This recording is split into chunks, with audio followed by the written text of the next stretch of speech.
coffee, get to sit down at the studio and just chat about some of my favorite games played in a month. Nothing beats that. Hello everyone and welcome back to the Wolfpack. We are back doing a monthly wrap-up video. These are honestly some of my favorite videos. I don't know about y'all, but I really love doing these because they're just fun to make because we just get to talk about games for a month. And they were originally inspired by Jenna from the Board Game Garden. So Jenna, if you happen to be watching this, thank you for inspiring this series for me as well.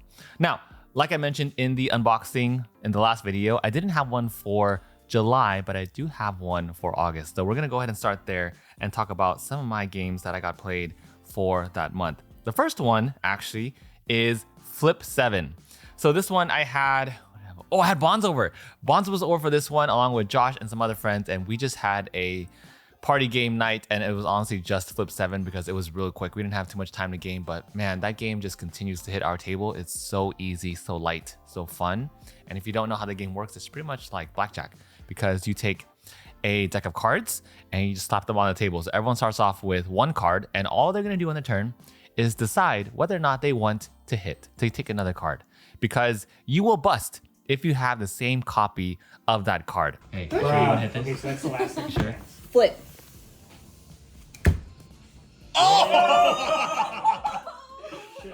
What I really love about this one is that it takes blackjack and it puts a really fun spin on it because there are multiple copies of a card in the game. So like there are 7-7, 7-7s, 8-8s, 9-9s, and so forth.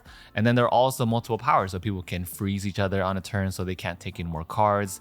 There is, I think the most fun one is like Flip 4, where you can either flip 4 cards on yourself or on somebody else, and it is one of the best icebreaker games, and it is a game that I will easily bring on travel shoots going forward because I just really love it. It's just a deck of cards at the end of the day, and it is extremely easy to teach and super fun.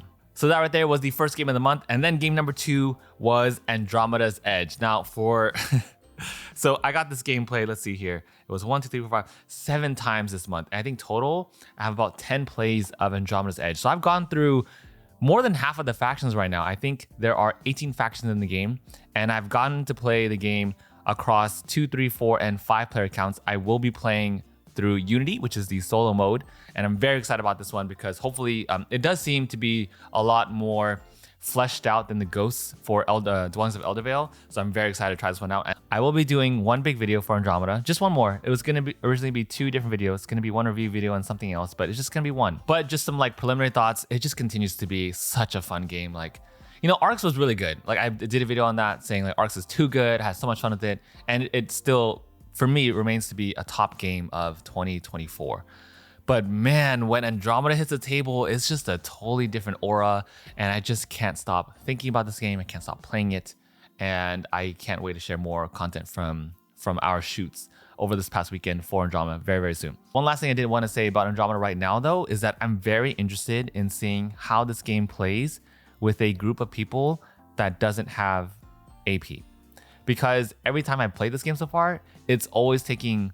like there's always like one person that takes really long on their turn, which I'm not trying to bag on, but I'm just curious to know like how this game would actually play out if it's like just quick turns. It's not that people don't know how to play this game that I'm playing with. It's that everyone knows how to play it by now, but they just take a long time to think about their turns. And I don't think it's a game where you have to spend, you know, that long thinking about your turns, because you start out with the hand of Texas cards and you read them over at the very beginning. They're going to stay the same unless you switch them out with by going to different aligned spaces, and of course you're gonna be reading it again, but you don't read your tactics cards too often, and I feel like that's the main pain point, if any pain point at all, of the game, because that's where you would take the most time spending to read. But other than that, like you launch your ship or you bring it back, just like Dwellings, and I'm trying to see where it's taking everyone, like where everyone is thinking so much about it. I feel like it's like placement and positioning.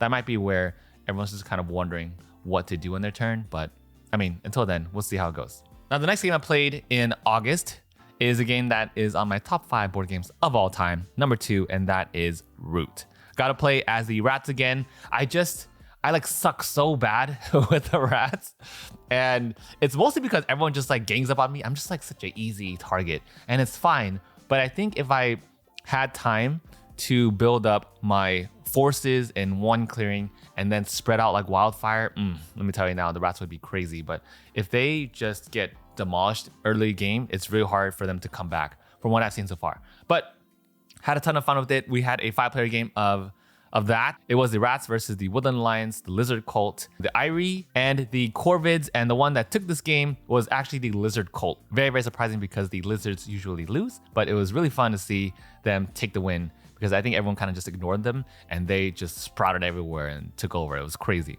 But that is Root, and I'm very, very excited to see the expansion. If you haven't seen Leader Games' announcement just yet, they are announcing 2 more factions, and one of them is going to be the frogs. Yes, the frogs and the bats. So I cannot wait to see what those abilities are, and I think it's coming out next month or maybe this month. Who knows? Let me know if you're as hyped for Root's newest factions as I am. The next game we got played actually at our content creator retreat was Captain Obvious. Okay, let me tell you a little bit about this game. So we got to play an 8-player one, which we did film, and I will be sharing too on here or somewhere. It'll be out somewhere. But Captain Obvious is such a fun party game, and I laughed so hard in this game. It is so funny. And I'm not gonna lie, if I'm being dead honest, I didn't have too many high expectations for this game because it just sounds like a typical party game, for lack of a better phrase. But that's the thing when it comes to games. It's like sometimes you think you know how a game is gonna play out, and you read it over and you're like, oh, okay, it sounds boring to me, it sounds interesting to me, whatever. And then you play it and it just like surpasses all your expectations. This is one of those games. And this is not a sponsored video at all, but I was just very pleasantly surprised by how fun this is. And I feel like at the end of the day, it just goes to show that it's the people that make the experience more than the game. Like the game is a setting, it's a tone, it's a theme for the night. But at the end of the day, I feel like if you have just a really solid, fun gaming group, they can make the most boringest games be the most fun ones. I'm not saying Captain Obvious is boring, it's actually really fun, but still, you get what I mean. So how this game works is you have a set of cards and one person just picks a number from the cards. I don't know if you can see from all the way over here, but just in case you can, basically what this card says, it just lists a bunch of random things, 1 through 7. You pick a number. Let's say the person picks number 1, and this word for number 1 is cow. Then another person is going to roll a die, and that die is going to list out a certain number. So let's say I rolled a 2. Then that means that everyone around the table needs to come up with a phrase that has a 2-word phrase that has the word cow in it. So then let's say I took my little tablet here, and then on the inside, I wrote holy cow. Okay, so I'm the writer, and then we pass it clockwise, and then the next person is going to erase that. They're gonna be the active player. They're gonna erase one of those words. And then we go around the table and it's the guessing phase. So then everyone is gonna try to be the first one to guess what that phrase was. So if that phrase was holy cow, it's gonna be super easy, right? They can just erase holy and then only cows in it. And then if someone guesses it right, like they say holy cow, then they're gonna get 1 point. And the person who wrote it, which would be me originally, would be 1.2. So I would get 1 point for writing it, 1 point for guessing correctly. If neither of us get it, if no one guesses that point, then if no one guesses that word, then the person who erased it will get a point instead. Super easy game, extremely fun, and it just has a ton of conversational points. And this game actually was given to me by Bonds because I loved it so much. So she gave this one to me, which was super, super nice of her. Bonds, if you happen to be watching this, thank you so much for giving me Captain Obvious because I really love this game. And I just can't wait to play this one more with you because it just cracked me up thinking about this game. Oh my God. Now, we actually played a couple more party games this month. The next one I ordered instantly, and this was called Nuts A Go Go. This one was taught by Maggie, who was one of the hosts at the place that we were staying in up north. And she's super nice, super friendly. Maggie honestly was the best. We couldn't have done that shoot without her. And I'm glad that she had some time to teach us a game because this one was super, super fun too. And in Nuts A Go Go, they're just a bunch of wooden pieces, very, very like premium wooden pieces in a box. And all you have to do is like on the count of 3, everyone has a cup. I'm trying to keep this as PG-13 as possible. Everyone has a cup. And all you're trying to do is grab as many nuts from the box as possible and put it into your cup. But the thing is, if you spill any, then you have to stop and then take those nuts and then put it back in the box. Once you fill up your cup, you take this giant, like it almost looks like a planter marker, and you put it in front of you and you count 1, 2, 3. As soon as you do that, everyone has to stop. Everyone hides their cup, they dump it in front of them, and you're hiding it with your hand. And then the active player is going to choose one type of nut to put back in the box. like a mushroom or a log. And if everyone has that, then they're still in the game. If you don't have that particular piece, like if I call it barrel and the next person doesn't have a barrel, then they're out from the game and that's it. So it's a really quick, like 2 to 3 minute game, but it is like the definition of chaos. So much fun, and I ordered it instantly because I know my gaming group is gonna go crazy over that one. Maggie, I know you're probably not watching this, but even if you happen to watch it, thank you so much for introducing us to Nuts to Go Go because I ordered that one instantly. And I heard it's also really hard to find too, so I'm glad I gotta find one last copy online. And then she also taught us Trio, which I've heard a ton of things about from different conventions. I think from like the past, maybe Gen Con or something like PAX West or something. And a lot of people have been talking about Trio. And Trio is pretty fun because it is another card game. But in this one, the reason why it's called Trio is because you're ultimately trying to collect a set of 3 cards of the same number. But it's almost like an expanded Goldfish where there is a pile in the middle and it's a memory game. So on your turn, you can either flip a card over to see what number it is, or you can ask someone what their highest card is or what their lowest card is. So like if I, like for instance, when I was playing with Josh, I would ask, hey Josh, what's your highest number? And then if he shows a 7, and if I find a 7 in the middle and I also have a 7, then I put all those down and then I would win like that trick taking part of it. So I would win 777. And if you win all 7s, actually, I think because they're the hardest numbers in a set. If you win all 7s, you instantly win the game. But if you don't get those, then you need to get 3 sets of 3. And that right there is how you win the game.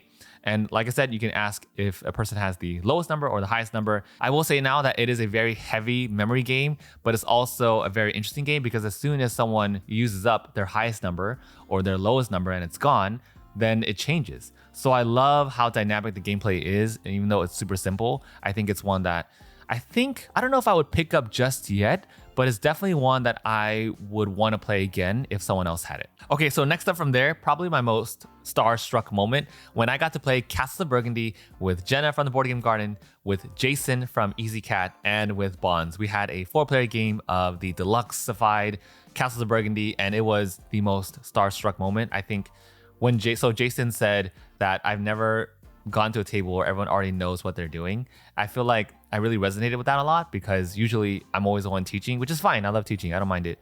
But it's interesting to just come up to a table and play a full-on board game with everyone that already knows what they're doing. That's like the most surreal experience. And on top of that, you always see your friends online and everything, and to actually be playing a game with them like that, it's memories like that that really make a memorable gaming night. And it was so much fun, man. Like put a bunch of content creators playing their favorite games, and it just makes for the most chaotic night, even though Castle Burgundy isn't really, I don't think chaotic would define that game at all. If anything, it's like classy and elegant and just seamless. I don't think chaotic is one of the adjectives I would use to describe Castle Burgundy, but put us 4 around a table and it becomes chaotic.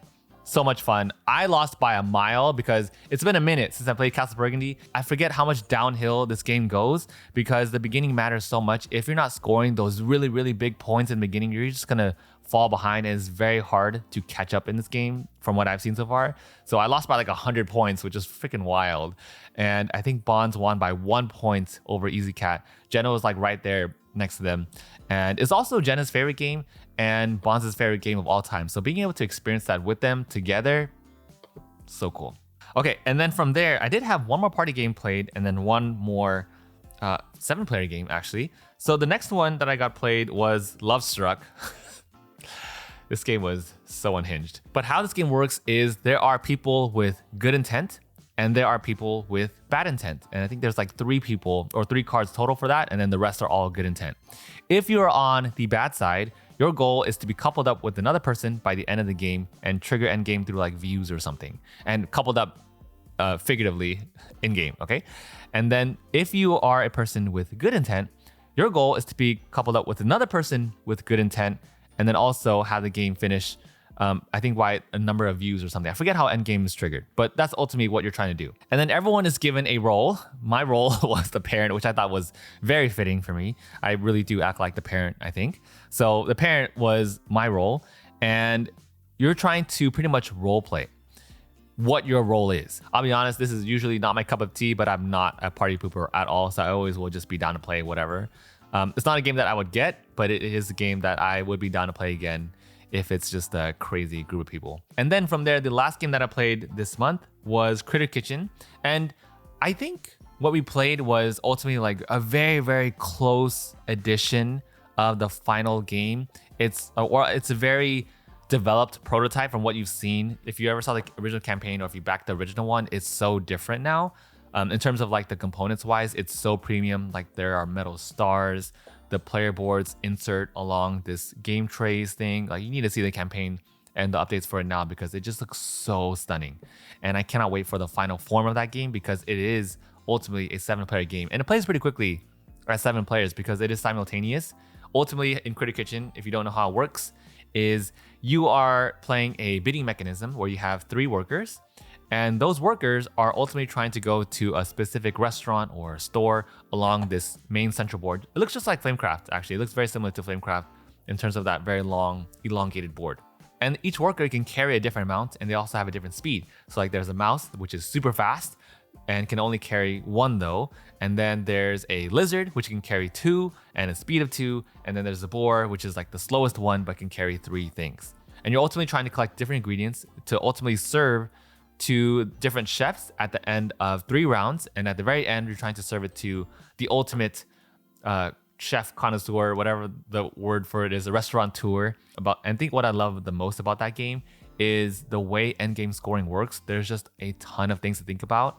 So even if you're scoring a lot of points in the beginning by serving up the initial entrees of food to the different restaurant critics or whatever, when you score at the end, there's so many different ways to score. Like whoever has the most of a certain type of food, whoever has the most carrots or meats or mushrooms and so forth. And then there's also these rumors, which are endgame conditions that you can't see ahead of time unless you actually will go out and look for those rumors.